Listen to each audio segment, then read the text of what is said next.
If you think you know the Queen's Gambit, think again. Today, I'll show you how to turn this opening into a weapon that punishes even the strongest players. These traps don't just win games, they destroy your opponent before they realize what's happening.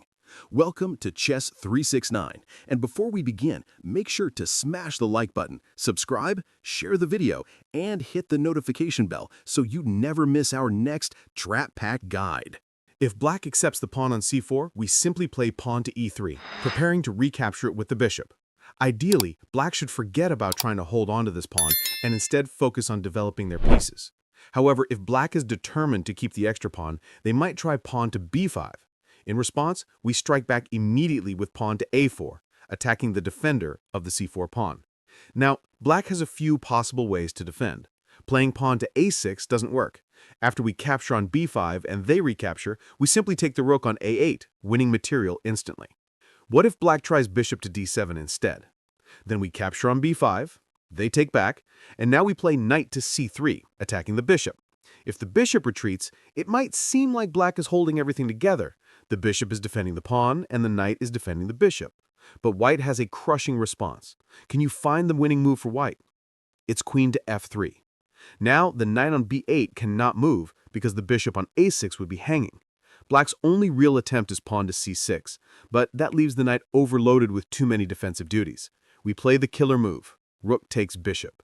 If knight recaptures, queen takes c6 check. Incredibly, queen to d7 is the only legal move. We capture the rook on a8, forcing black to block with the queen again, and then we retreat the queen and pick up the knight as well. In just a few moves, we've completely destroyed black's entire queen side. This position is clearly winning for white. And if in the earlier position, black tries defending with pawn to c6 instead, the same idea applies.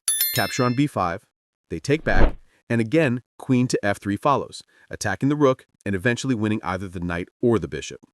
Now, in the Queen's Gambit accepted line, let's see what happens if black plays smartly and develops naturally. We continue as usual, eventually reaching a position where black develops with knight to f6. We recapture the pawn with bishop takes c4. Many black players at this point like to fianchetto their bishop and castle kingside, so they continue with pawn to g6. Here, we calmly play knight to f3, continuing our development. When black follows with bishop to g7, we strike with an incredible move, queen to a4 check.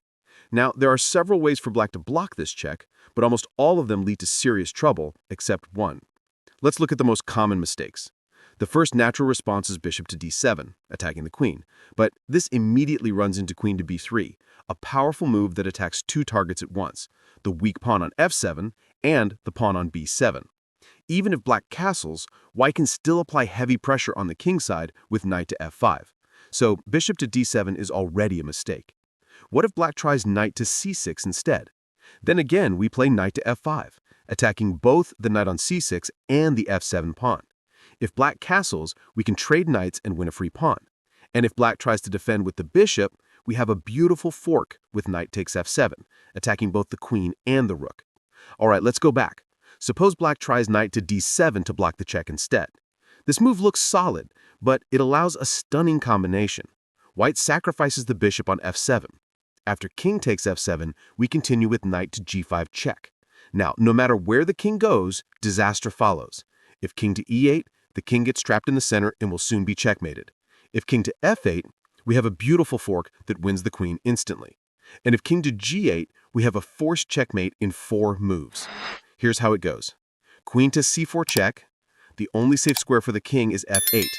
The threat of queen to f7 mate forces black to block. We capture the defender, he blocks again, and finally we deliver a crushing checkmate right on the king side. Now, what if black blocks the check with the knight? Once again, you have the same bishop sacrifice idea, and followed by knight to g5 check. If the king moves back, the same attacking patterns we saw earlier apply. Even though this time black also has the option of playing king to f6, he is already in serious trouble. The king is completely exposed in the center. Just keep attacking and finish him off. The computer evaluates this position as a massive 6-point advantage for white. Let's go back. What if black blocks with queen to d7? Then again, you have bishop to f7 check. If the king captures, we have a stunning knight check, forking both the king and the queen. Basically, no matter what black does, the position collapses. If the king moves to d8 or f8, he loses the right to castle. and you can calmly continue with bishop to b3 or queen to b3, maintaining full control. Now, the only reasonable defensive move for black is pawn to c6. There are no immediate traps here, but this position is still completely fine for white. That's the beauty of this line. There are so many ways for black to go wrong, and unless he plays with perfect accuracy, you'll always end up with a clear advantage. Moving on to the next trap. Let's look at some variations where black declines the gambit with pawn to c6, entering the Slav defense. After a few natural developing moves, we reach a position where the center opens up and the pawns are exchanged. Now that the central pawn is somewhat isolated, we play queen to b3, attacking both the b7 and d5 pawns simultaneously. Black must respond carefully here. The two most common moves are queen to b6 and pawn to b6, but neither of them is ideal. By the way, can you find the best defensive move for black in this position? Believe it or not, the best move for black in this position is actually to retreat the bishop. It may look awkward, but that's the safest option. Now, let's look at the more common and more dangerous responses. If black plays queen to b6, don't exchange queens. Instead, simply capture the pawn on d5 first. If black takes your knight, you can recapture with the queen, keeping strong pressure in the center. And if black captures your queen instead, don't take back immediately because your knight would be hanging. Instead, play the in-between move, knight to f6 check, forcing the king to move and then capture the queen. This sequence keeps your attack alive and your position superior. Going back, the second most popular move by black is pawn to b6. Can you find the crushing response here? The best move is pawn to e4. This opens up the diagonal for your bishop and launches a deadly attack on both sides of the board. For example, if black captures with pawn to e4, then you go knight to e5, immediately threatening checkmate on f7. The only defenses for black are pawn to e6 or bishop to e6, but either way, you continue with bishop to b5 check. Black will have to block with one of the knights, and then you simply play bishop to g5. Now, both of black's knights are pinned and forced to protect each other. A hopeless situation. Eventually, both knights will fall, and you can continue your assault on the exposed king. Even if after pawn to a4, black captures with the knight or the bishop, the same attacking ideas follow. After the exchanges, the threats remain identical, and white keeps a powerful initiative aiming straight at the enemy king. In this variation, if black captures with the bishop first, you simply give a check, trade pieces, and then pin both knights, completely restricting black's position. The key takeaway in the Slav defense: if black develops the light-squared bishop early, which most players do, you can often finish the game right in the opening. Now, let's move on to another trap, this time in the Queen's Gambit declined.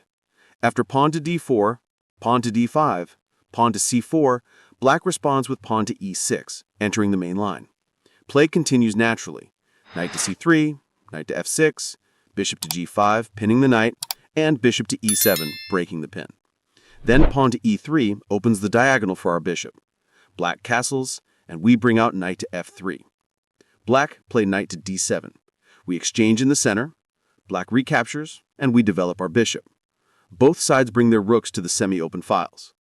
After pawn to c6, black strengthens the center and prevents knight to b5. This setup is one of the most common in the Queen's Gambit declined, reached through various move orders. Now comes the trap. We castle, and one of the most frequent moves from black is pawn to h6, attacking the bishop and creating space for the king. So after pawn to h6, we retreat the bishop, and many players now try to get rid of white's bishop pair by playing knight to h5, aiming to exchange their knight for the bishop. But that's a serious mistake. The brilliant move here is knight takes on d5. Black cannot capture the knight because bishop to c7 would trap the queen instantly. If instead black takes the bishop, we simply recapture with our knight, gaining a strong central pawn advantage, a clear edge for white. Now let's move to the next trap, the Alban counter gambit. The main line goes pawn takes on a5, pawn to d4, knight to f3, attacking the pawn, knight to c6, defending it. Then pawn to g3, preparing to fianchetto. After bishop to g4, attacking the knight and indirectly the center, we continue with bishop to g2. Black's main idea is queen to d7, planning to exchange bishops. Here, castling looks natural, but if you want to catch your opponent off guard, play pawn to h3 instead. At this point, many black players get confused and aren't sure how to respond. Retreating the bishop would be a waste of time, so most decide to capture the knight. This exchange gives black a chance to grab what looks like a free pawn, but if they take it, you immediately capture on b7, gaining a strong counterattack. To avoid that, a very common move from black is to castle queenside, defending the pawn with the king, and activating the rook on the semi-open file. But guess what? That's exactly where your trap begins. The crushing move here is bishop to g4, pinning the queen to the king. Now, some players will try to defend with pawn to f5, but don't take the pawn with your bishop. If you do, black can simply capture back with the queen. Instead, you play the brilliant en passant capture. This opens up the file again, restoring the pin, and this time there's no escape for the queen. She's completely trapped. If you've made it this far, you now know some of the most dangerous Queen's Gambit traps ever played. Use them wisely and watch your win rate skyrocket. Don't forget to like, subscribe, share the video, and turn on the bell for more deadly chess strategies here on Chess 369.